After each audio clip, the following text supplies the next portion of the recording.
안녕하세요. 부동산 비밀노트 구독자 여러분, 오늘 정말 뜨끈뜨끈한 뉴스 준비했습니다. 드디어 윤석열 정부가 세제 개편을 드디어 발표를 했죠. 7월 21일. 이 내용 오늘 제가 뜨끈하게 준비를 해가지고 왔고요. 세제 개편안 중에서도 뭐 여러 가지 세제 개편안이 있는데 오늘 제가 준비한 것은 부동산과 관련된 그런 세제 개편만 엑기스만 골라서 제가 말씀드리려고 합니다. 이번에 부동산 관련해서 세제 개편 주요 내용이 골자를 제가 한번 정리해 보면 한 8가지 종류가 됩니다. 그 8가지를 제가 한번 설명을 드릴 텐데요. 첫 번째는 서민의 주거비 부담 완화. 그래서 월세로 이렇게 월세를 임차하시는 분들이 있죠. 월세, 세입자들. 세액공제 금액이 좀 커졌어요. 두 번째는 이제 종합부동산세, 종부세라 그러죠. 이 세부담이 이제 완화가 됐습니다. 그래서 종부세 완화, 다주택자든 또 1세대 1주택자도 종부세에 대한 완화가 크다라고 하는 뉴스가 생겼고요. 세 번째는 1세대 1주택자죠. 한 개 주택을 갖고 있는 분들 불만이 많았었습니다. 종부세 이 부분도 이제 완화를 시켰고요. 네 번째가 이 종부세를 납부를 해야 되는데 납부 유예 제도가 신설이 됐어요. 그래서 납부를 좀 늦게 나중에 내도 되는 이런 제도고요. 다섯 번째는 이제 소형주택 임대사업자들이 많으신데 이분들에 대한 소득세 세액 감면이 이번에 대대적으로 이루어졌습니다. 여섯 번째는 이제 상속을 받은 주택이 있죠. 또 저가 주택을 갖고 있는 분들이 걱정했던 거죠. 주택수에서 드디어 배제시켰습니다. 산정. 그래서 이런 분들 걱정 안 해도 될 것 같아요. 일곱 번째는 이제 고가주택의 기준이 완화가 됐어요. 그래서 이것도 상당히 큰 뉴스인 것 같고요. 여덟 번째는 이제 증여 후 양도라는 말 들어보셨을 겁니다. 이제 나중에 설명드릴 텐데 이것도 기준이 좀 강화됐습니다. 이 부분은 요 부분 꼭 좀 알고 계셔야 될 내용이고요. 자, 시작해 보겠습니다. 월세 세입자분들이 있죠. 월세로 사시는 분들, 이제 상당히 좀 소득이 적으신 분들이겠죠. 집이 없고 이런 분들이 세액 공제율이 좀 상향이 됐습니다. 상당히 좋은 뉴스죠. 기존에 현행 지금 월세의 공제율이 10에서 12%였었는데요. 이거를 12에서 15%로 이렇게 좀 상향을 시켰어요. 그래서 이 점도 상당히 좋은 뉴스인 것 같고요. 예, 두 번째는 이제 주택 임차 차입금, 원리금 상환액을 소득 공제 그 한도를 또 상향시켰습니다. 그래서 차입금 여러분들 뭐 대출 받으신 거 있었을 텐데 주택 임차를 위해서 그 원리금 상환할 때 그 소득공제 금액이 기존에 300만 원이었었는데요. 이거를 400만 원으로 좀 늘려놨습니다. 그래서 이러한 이유는 이제 서민들의 주거비 부담을 완화시켜주는 이런 이제 제도를 시행을 하게 됐습니다. 다음으로는 이제 종합부동산세입니다. 예, 드디어 세율에 드디어 손을 댔죠. 여기 뭐라 되어 있습니까? 정상화. 네. 비정상화를 이번에 정상화로 돌려놨겠죠. 다시 또 비정상화로 가는 일이 없기를 기대하고 있는데요. 현행 여러분들 지금 다주택자, 그러니까 2주택 이상이면 우리가 다주택자라고 하는데 이런 분들이 사실 종합부동산세 세율 보시면 상당히 높았었습니다. 예, 아주 뭐 최고 6%까지 납부를 했어야 되는 건데 이 부분을 말입니다. 이번에 드디어 칼을 댔죠. 그래서 단일 세율로 바꿔놨어요. 0.5%에서요 2.7%까지 법인 다 포함해서. 그래서 여러분이 이제 다주택자분들의 그동안 가장 큰 불만이 종합부동산세 부담이었었는데 이 부분이 무려 6%에서 절반 이하로 2.7%까지 최대 낮춰놨다고 하는 것은 큰 아마 뉴스거리인 것 같습니다. 그래서 다주택자, 그러니까 이제 주택을 여러 채 갖고 있는 분들이 주택수에 상관없이 과세 표준을 다 더해서 그 더한 금액에 해당하는 세율만 납부하면 되는 방식으로 바뀌었습니다. 그래서 내가 주택이 한 채냐, 두 채냐, 세 채냐, 네 채냐 이렇게 따질 거 없습니다. 예, 과세 표준만 합치시면 돼요. 아파트인 경우는 이제 기준시가만 합치시면 됩니다. 예. 그리고 이러한 이제 어떤 종합부동산세 세율에 대한 완화는 이제 세 부담을 좀 적정화하기 위해서 만든 제도다 이렇게 보시면 되고요.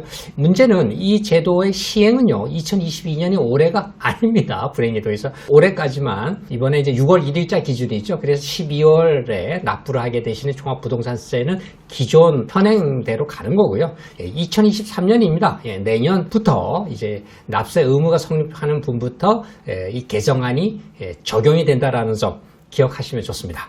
다음으로는 주택분에 대한 주택에 관련된 종합부동산세, 종부세 세부담의 상한이 조정이 됐습니다. 이게 이제 예전에는 2주택 이상은 150%까지 올리지 못했었고요. 3주택 이상은 이제 300%까지 그 이상은 올리지 못했었습니다. 세금을. 종합부동산세가 전년도에 비해서 3배 이상을 물지는 않았었죠. 그러니까 3배까지는 이제 납부를 하는 이런 제도였었다면 이번 개정안에서는 종부세가 전년도 대비 아무리 늘어나도 1.5배입니다. 예, 150% 이상을 넘지 못하기 때문에 우리가 뭐 급격하게 뭐 2배, 3배로 이렇게 늘어나는 일은 앞으로 없을 것 같아요.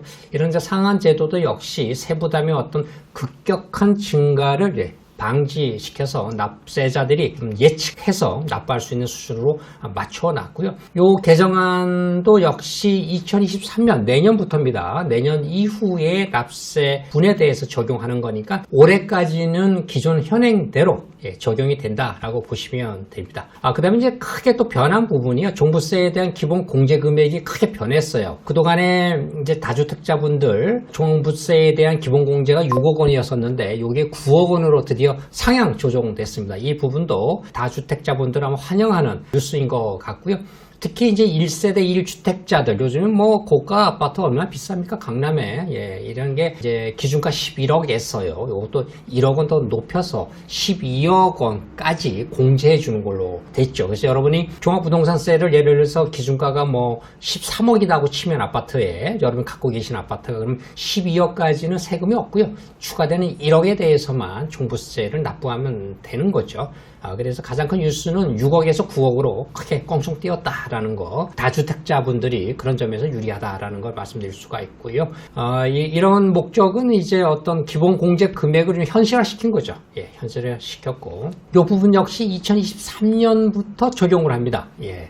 그래서 이것도 올해까지는 현행대로 납부를 하셔야 되는 거고요. 내년부터 이제 기대하셔도 좋습니다. 그리고 이제 1세대 1주택자분들 이제 또 걱정이 또 한시름 낳게 좀 나아지게 됐는데 종부세에 대한 특별공제가 이번에 도입이 됐어요. 이 특별공제라고 하는 것은 1세대 1주택자만 해당이 됩니다. 여기 1세대 1주택자만 요거는 이제 한시적으로 이제 도입을 하는 건데요. 요건 뭔가 하면 이제 올해 종부세를 여러분이 납부하시게 될 때 그 과세표준상 11억 원까지가 원래가 뭐예요? 공제 세금을 안 내는 거죠. 종부세를. 그런데 요때 11억이 넘는 분들이 있어요. 넘는 분들 많으시죠. 기준가가. 그런 분들이라도 3억 원은 추가 공제를 또 해줍니다. 예. 이렇게 되면은 거의 뭐 14억까지 그죠? 예, 14억까지는 종부세를 안 내도 되는 이런 이제 법이 생긴 거죠. 이 부분은 이제 2022년도 올해 납세 대상자에 대해서 적용을 하는 거니까 올해부터 적용이 된다라고 보시면 되고요. 목적은 그겁니다. 1세대 1주택자 그동안에 세부담, 종부세 부담이 컸는데 그걸 완화시키는 목적으로 이렇게 시행을 하게 됐죠. 다음은 이제 아까 말씀드린 종부세에 대한 납부 유예 제도가 도입이 됐는데요. 요거는 이제 대상자가 따로 있어요. 이제 고령자, 1세대 1주택자, 한 개 주택을 갖고 계시면서 나이가 많으신 분들, 나이라고 하는 거는 이제 연령이 만 60세 이상 되신 분들이고요. 또는 이제 주택을 5년 이상 장기 보유하신 분들, 그런 분들. 물론 이제 그 총 급여도 기준이 됩니다. 총 급여 7천만 원 이하가 돼야 되는 거고, 종합소득세 금액으로는, 종합소득 금액으로는 6천만 원 이하가 되는 거고요. 해당 연도에 주택분 종부세액이 100만 원 초과되신 분들입니다. 이제 이런 분들은 지금 올해 종부세를 납부를 고지서를 받더라도요. 올해 납부하지 않고 요청하시면 상속이나 증여, 상속이라면 본인이 사망할 때겠죠. 또 누구한테 증여한다거나 돈이 없으니까 지금 납부할 돈이 없죠. 예, 지금 은퇴하신 분들이 무슨 돈이 있겠습니까? 납세 담보를 제공하고요. 뭐 아파트가 담보가 되겠죠. 납부 시점을 본인이 사망할 때라든가 또 증여할 때 또는 양도할 때 누구한테 팔 때는 현금이 또 생기지 않겠습니까? 이때까지는 납부 유예를 해주겠다는 거죠. 그때 가서 납부를 할 수 있도록 하는데 문제는 여기 이제 공짜가 아닙니다. 예, 이자 상당액을 좀 부담을 해야 되는 거고요. 얼마나 이자를 내야 될지는 아직 뭐 결정이 아직 안 된 것 같아요. 예, 이 부분도 올해부터 적용이 됩니다. 예, 2022년부터. 그래서 이제 종부세가 소득이 없는 분들, 종부세에 대한 걱정이 또 다소 크게 줄어들었다라는 뉴스입니다. 그리고 이제 일시적 2주택 되신 분들이 있죠. 그 다음에 상속주택을 받으신 분들, 또 지방에 소형주택 갖고 있는 분들이 계신데 이런 분들이 기존에는 주택수 산정에 포함이 됐었기 때문에 원치 않게 다주택자로 간주가 돼서 종부세를 납부하는 경우가 종종 있었죠. 그래서 이번에 그걸 말끔하게 또 해소를 시켰어요. 그래서 일시적 2주택자분들이 내가 아파트를 한 채 갖고 있는데 이사 가기 위해서 새로운 아파트를 샀는데 이게 하필 말입니다. 같은 해에 이루어지다 보니까 6월 1일자로 종부세를 매기잖아요. 6월 1일자에 보면 주택이 두 채가 돼 있는 거죠. 그러니까 다주택자로 간주가 돼서 종부세를 크게 물어야 되는 그런 이제 억울함이 있었는데 이 부분은 이제 해소했어요. 그래서 1세대 1주택자인데 일시적으로 2주택자가 되신 분들은 이제 종부세 걱정 안 하셔도 되고요. 상속 받으신 분들 있죠? 주택을 상속 받으신 분들도 5년이 지나지 않으면 5년이 경과하지 않으면 종부세에서 일단 빼줍니다. 주택수 산정에서도 빼주고요. 5년 내에 팔으라는 얘기죠. 상속주택을 5년 이상 가져가면 이제 주택수에 산정이 되면서 종부세도 납부를 하게 되는 거고요. 지방에 저가주택 갖고 있는 분들인데 이분들도 지방에 저가주택인 경우가 어떤 경우냐면 공시가격이 3억 원 이하 3억 원 이하이면서 그 다음에 수도권 광역시 특별자치시에 있는 군 읍면 지역은 제외입니다. 그래서 그 지역이 아닌 지역이에요. 그거 잘 보셔야 돼요. 수도권 광역시 특별자치시 안에 광역시 내에 또 군 읍면이 있는 지역들이 있는데 여기에 있는 주택들은 아닙니다. 제외하고 그 지역이 아닌 곳이에요. 이런 곳에 소재한 지방의 저가 주택은 주택수에서 빠집니다. 그래서 굉장히 또 유리하게 됐죠. 그리고 아까 말씀드린 대로 1세대 1주택자 2022년 올해 14억 원까지 그죠? 특별공제 3억 원 포함 14억 원까지는 일단 기본공제 종부세를 내지 않습니다. 내년도부터 2023년 이후에는 이제 12억 초과분에 대해서는 종부세를 납부를 해야 된다는 거 알고 계셔야 되고요.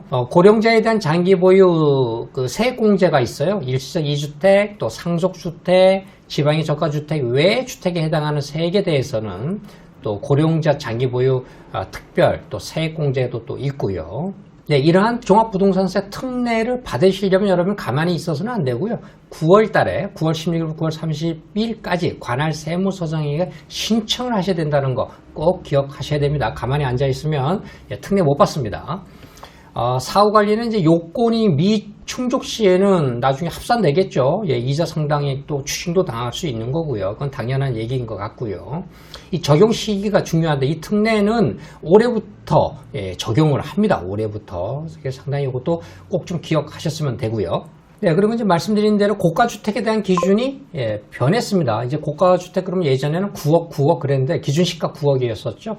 그게 지금 이제 12억으로 변했습니다. 그동안에 아파트 가격이 많이 올랐기 때문에 현실을 반영해 주겠다는 그런 뜻이죠. 그래서 기준시가 12억이 넘어야 고가주택이다라고 보시면 됩니다. 그래서 이 고가주택에 대한 기준은 여러분들이 나중에 여러 가지 세금 측면에서 요긴하게 활용이 되는 부분이기 때문에 고가주택 갖고 있는 분들은 굉장히 굿 뉴스이죠. 그 다음에 이제 소형주택 임대사업자분들이 많으세요. 이분들에 대한 그 소득세 감면이 연장이 됐습니다. 그래서 기존에는 올해 연말까지만 임대사업자, 소형주택에 대한 임대사업자에 대한 세액 감면을 올해 연말까지였었지만 이거를 2025년까지 연장시켰다는 것 굉장히 좋은 또 뉴스죠. 여기서 이제 여러분들 소형주택이라고 하는 것은 등록임대주택입니다. 주택임대사업자죠. 소형주택이라고 하는 것은 85제곱미터 이하이고요. 그 다음에 기준가로 6억 원 이하여야 소형주택으로 간주가 됩니다. 그리고 전제 조건이 있어요. 이건 뭐 예나 지금이나 같죠. 임대료를 연 5% 이상을 올리시면 이 혜택 받지 못합니다. 그래서 소형주택에 대한 인기가 아마 많이 늘어날 것 같고 임대사업자분들 소형주택 사서 많이 공급해줘라 그런 측면입니다. 그래서 이 개정 이후도 소형임대주택에 대한 안정적인 공급을 지원해주기 위해서 이런 혜택을 만들어놨기 때문에 소형주택, 특히 원룸, 투룸 이런 것들은 다 소형주택이 기본적으로 해당이 되죠. 다 85제곱미터 이하니까요. 그리고 6억 원 이하가 대부분입니다, 여러분. 그래서 이런 주택들 굉장히 또 인기가 많아질 것 같아요.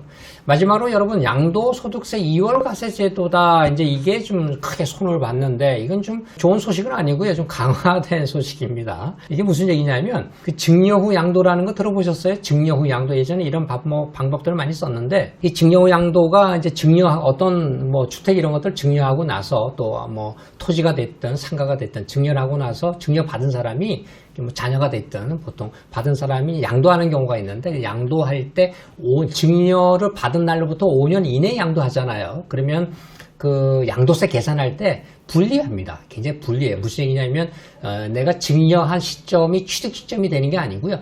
전 소유자, 그러니까 부모님이 되겠죠. 부모님이 취득한 날짜가 취득 시점이 돼서 그때 취득가액하고 지금 파는 가격하고 양도 차이가 크죠. 예전에 부모님이 샀을 때 그 취득가는 굉장히 낮았을 테니까. 그래서 양도세 부담이 컸었죠. 그래서 증여 후 양도는 통상적으로 여러분 상식적으로 증여받은 때로부터 5년 후에 팔아라 이런 얘기를 많은 전문가들이 했고 저도 그렇게 얘기를 했는데 이게 10년으로 연장이 됐어요. 10년으로. 그래서 10년 이내는 꼼짝 못합니다. 그래서 여러분이 뭐 증여를 이제 받아서 혹시 양도세 절감할 목적으로 증여하시는 분들이 많았는데 앞으로 증여받은 물건은 10년 후에 팔아야 됩니다. 10년 후에 오랫동안 기다리셔야 돼요. 그래서 이러한 목적은 배우자 등의 어떤 자녀 증여를 통해서 양도세를 이제 줄이거나 회피하는 것을 좀 방지하기 위해서 만들었다고 합니다. 요거는 적용시키기가 내년부터입니다. 내년에 증여받은 것이니까 올해 아마 증여가 많이 이루어질 것 같아요. 올해 증여받은 분은 5년 후에 팔면 양도세 절세가 됩니다, 여러분. 그래서 증여도 아마 올해 말에 아마 하셔야 되고 내년 1월 이후에 증여하는 것들은 10년 후에 팔아야 된다라는 거 꼭 좀 기억하십니다.